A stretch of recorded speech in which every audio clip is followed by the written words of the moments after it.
lag and its issues in Rocket League, and why you should disable vertical sync. Vertical sync is an option in Rocket League, not only on computers, on PC, but also on console. And it's something that if you are really interested in getting better or doing more advanced moves in Rocket League, that you really want to disable vertical sync, and we'll talk about that. But before we get to that, I want to talk a little bit about lag and why lag is an issue kind of throughout different sort of phases when you press a button to when you actually see the action on screen. So real quick, what I'm going to do is talk about the where you might find lag, where you might want to reduce it, and then we'll end with information about vertical sync.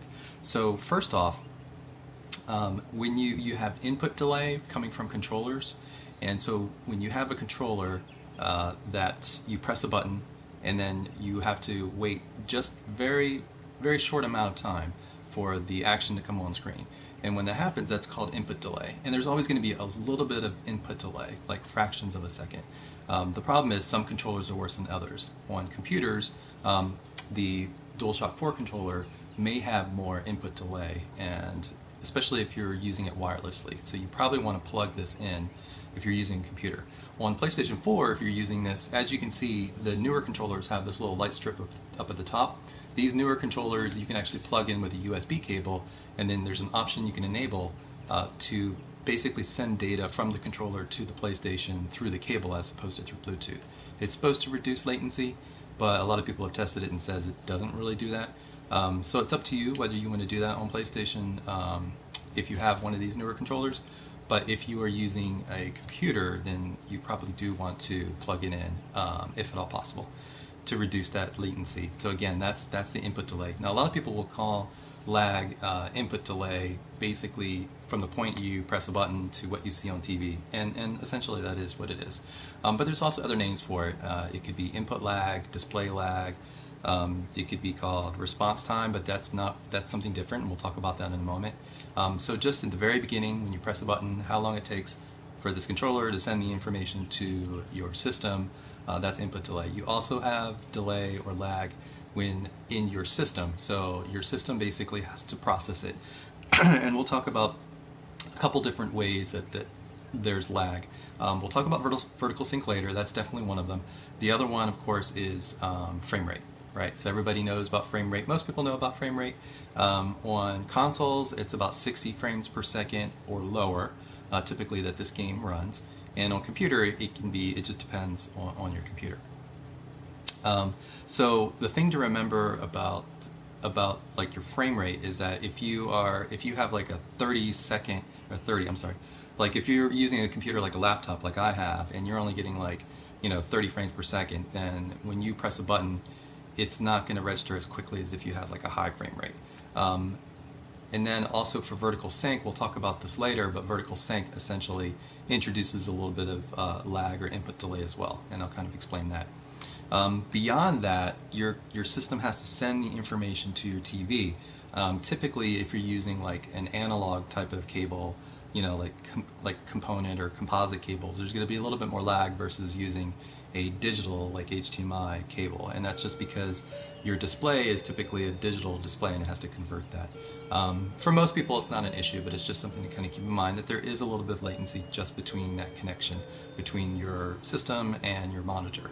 Now for the monitors and the TVs, so TVs usually have more lag than the monitors, but it really just depends. So there's different ways to find out how much lag your TV or monitor has. Now, the one thing I do want to make a note of is that manufacturers will tout response time, and their response time that they're talking about is not lag. It's not input lag or what we would consider display lag. What it is, it's basically how long it takes for a pixel to turn from one color to another color. And why that's important is because in the past, a lot of TVs and monitors had ghosting problems, and they still do sometimes. And what that is you can imagine like a character that's, let's say a darker character on like a white background. As it moves across, if you see sort of like the ghost behind it as it's going, that means that those pixels aren't turning the color fast enough from when it was black and then to the background, which is white. And so the response time that TVs and monitors, that manufacturers of TVs and monitors advertise, is really just that. So you might see a monitor, computer monitor, being advertised as having a 1 millisecond response time, and you're blown away. You're like, wow, that's amazing. What that does is it basically makes ghosting not an issue, which is great. I mean, it's, you don't want to have ghosting. It introduces those visual artifacts that makes it harder, let's say, to aim. You want to shoot somebody, you want to shoot them, you don't want to shoot their ghost. So that makes sense, but it's not the input delay. The input delay or input lag is really the processing that monitor, all the things it has to do to process the picture. A lot of times it's adjusting the color, it might be scaling the resolution up or down. There's a lot of different things that a TV or a monitor has to do. And so it's always going to be higher than, well, not always, but it's usually higher than that response time that they're advertising. So if you look at some websites, there's one I use called displaylag.com, which is a good website. There's also another one called RTings, which would be like ratings, but without the A, RTINGS.com. That website has really good reviews on TVs, but they don't review monitors as far as I can tell. But if you're interested in seeing sort of the display lag or the input delay of your TV, you may want to check RTINGS.com or displaylag.com. Displaylag.com also has monitors in it. And if you look now, there's different ways to measure the sort of input lag or the display lag. But for the most part, it's going to be higher than that response time. So for example, like the best gaming monitors, if you go on displaylag.com and they have like 9 to 10 milliseconds of lag, whereas most people are like, no, it's 1. No, it's not 1. It's actually closer to 10. Now TVs are always higher. TVs are going to be, the best TVs have a little under 20 milliseconds, whereas most TVs have like 30, 40, 50, 60 milliseconds of display lag. And that's with game mode on for a lot of these TVs. So for example, my TV, I have a Samsung HD TV, and it's great picture quality. That's the reason why I got it. It does have game mode, which is what I use all the time, and thankfully the game mode on my TV looks pretty good compared to some other TVs. Their game modes don't look particularly great. So my TV has like at least 120 milliseconds of display lag, which is crazy. You can imagine trying to play a game. Like I tried to play Need for Speed Rivals when I first got my PlayStation 4, and Need for Speed Rivals on PlayStation is like 30 frames per second, and it's like you have this 30 frames per second, and then you have this lag, which is 120 milliseconds. You feel like you're drunk. You're trying every time you press left. It's like it doesn't go until a little bit later. By that point, you've already pressed right, and you feel like you're like a drunk driver. So you really got to enable game mode. Make sure if you have a TV. Now, some TVs, there's actually no difference between game mode and the regular mode. Sometimes you have to use what's called like PC mode on your TV to get the lowest lag. But for most TVs, you can use game mode. Like I said, check out those websites that I just mentioned, the displaylag.com and the rtings.com, to see what your TV's lag is. And again, enable game mode if you can, because there's a really big difference. And what that difference is that if you have a game that's 60 frames per second, or actually I think it's if your TV is 60 hertz, and most TVs are 60 hertz, even if they refresh at 100, they say they refresh at 120 hertz, it's typically going to still be 60 hertz. So if you have that, and then you have, let's say, 30, like my TV with game mode is 40 millisecond lag. With something that's like 60 hertz, it's 16.67 milliseconds is 1 frame. So you can imagine if a TV is 33, right, or 34, 33, 34 milliseconds of input lag, that's 2 frames. So my TV is actually more than 2 frames. My other TV is a Vizio, and it's 30 milliseconds, so it's a little under 2 frames. So again, you press a button, and then you still have that delay from your controller to your system, but then it's like you still have to have that 2 frames of delay from your TV from at least, so you're at least 2 frames delay. So again, most TVs will have a minimum of the 1 frame of delay, again, so which is like 16 to 17 milliseconds. And monitors are a little different because they can have different sort of refresh rates, and you can have monitors that are down like below 10 milliseconds. So if you have a PC, hopefully you have a monitor that has low lag. If you don't, you may want to check some of those out. If you have a TV, make sure that you enable game mode to sort of minimize that. And then the last sort of pieces of lag are like if you're playing an online game like Rocket League, you're going to have a server lag and network lag, right? So network lag is from your internet connection. So you might have high ping, which means it takes a while for like the information to go from one place to the from you to the server and then back again. But you could also have packet loss, what they call packet loss, which is essentially like data being sent from your system to the server and it's dropping. When that happens, then you're going to have issues, and so you can have network lag, and then there's server lag, and server lag is just on the server. So if you're playing Rocket League, and things are like rubber banding or things are like crazy like that, then that's basically that's server lag, server issues. But you can also have just really small amounts of server lag, just because you remember when you're playing the game, it takes a little time for the data from your game to get sent to the server, and for the server to sort of get it from the other players and then send it back to you.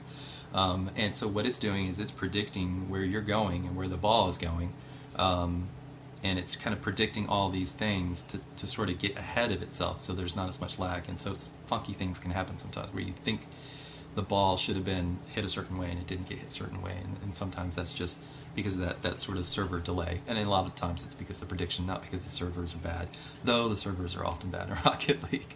So so that's sort of the whole range of issues that you can have with lag. So we're going to talk about vertical sync. Again, vertical sync is more to do with sort of your system. So what vertical sync is it when it's enabled, it basically syncs your frame rate with your TV's or your monitor's refresh rate. And that can be an issue because if your TV or your monitor is 60 hertz, if it has a 60 hertz refresh rate, if your frames per second while you're playing the game is dropped below 60, or you have a computer and you have like 90 or 100 frames per second, then it's not syncing. And when it's not syncing, what happens is that your system, your graphics card is sending the information to your monitor, to your display, and your display is like kind of like the bottleneck in showing it. And so that's when sometimes you'll see one thing and another thing a little behind, and that's called screen tearing. And so you can see if I have vertical sync off, like here, you can see there's some screen tearing as I go left and right. And if you look at it for too long, it's going to hurt your eyes. So I have the vertical sync disabled, and you can see how it's not smooth. It's like juddering, right? If you turn the vertical sync on, it's going to be nice and smooth. Nice and smooth. Look at that. Oh, it looks so nice, right? But it's actually slower. It's not registering your inputs as fast because it's basically the graphics display is waiting on the system, or the graphics component is waiting on the TV or the monitor to refresh. So it's not registering your movements as quickly. And so that is the reason why you want to turn vertical sync off. And so again, if you turn vertical sync off, what's going to happen is you're going to get the screen tearing. It's not going to be as smooth. But you won't notice it as much if you play in ball cam. And you're going to play most of the game in ball cam. So since you're playing most of the game in ball cam, you won't notice it as much. Right? You'll notice it more when you have on regular cam or the car cam.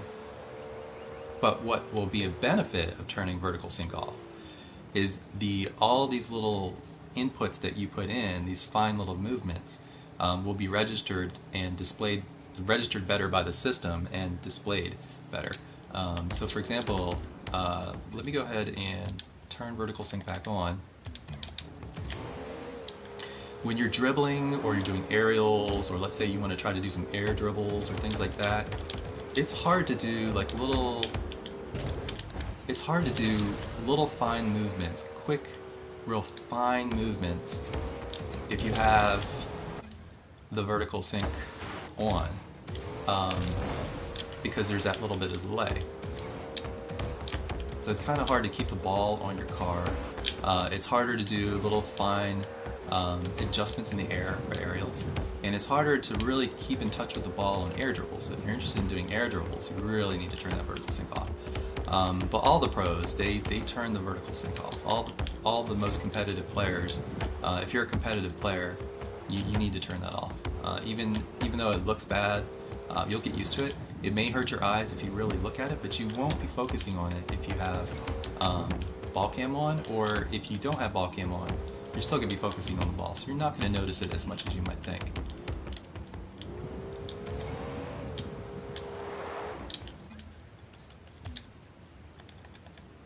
So again, that's with vertical sync on. When you turn it off, it's going to feel a little faster. You might not notice it, but the thing that you will notice is that you'll be able to do little movements a lot quicker. And you'll be able to do things like dribble the ball easier. It'll be much easier to sort of keep the ball on top of your car and things like that. So again, you want to make sure that you turn the vertical sync off, disable the vertical sync if you're interested in really getting better at this game and improving at this game and being able to do more advanced maneuvers. Like, I don't really do air dribbles, it's not something I've really learned that much, but the couple times that I've tried it, it's much easier to do with the vertical sync off. It's definitely easier to dribble. And the few times that I've done, not the few times, but the times where I'm doing aerials and like I'm trying to adjust myself in the air, much easier with vertical sync off. So disable vertical sync. It's something that everybody can do. Not everybody can get a better TV or monitor to have less lag, but everybody can turn vertical sync off. So that's something that I would suggest. I hope that helps. Hope you get used to it. And let me know if you have any questions or suggestions. I'm going to have this also put on YouTube, so you're welcome to put any comments in the comment section of the YouTube, any suggestions, anything I missed. So thanks a lot, and I will see you guys next time.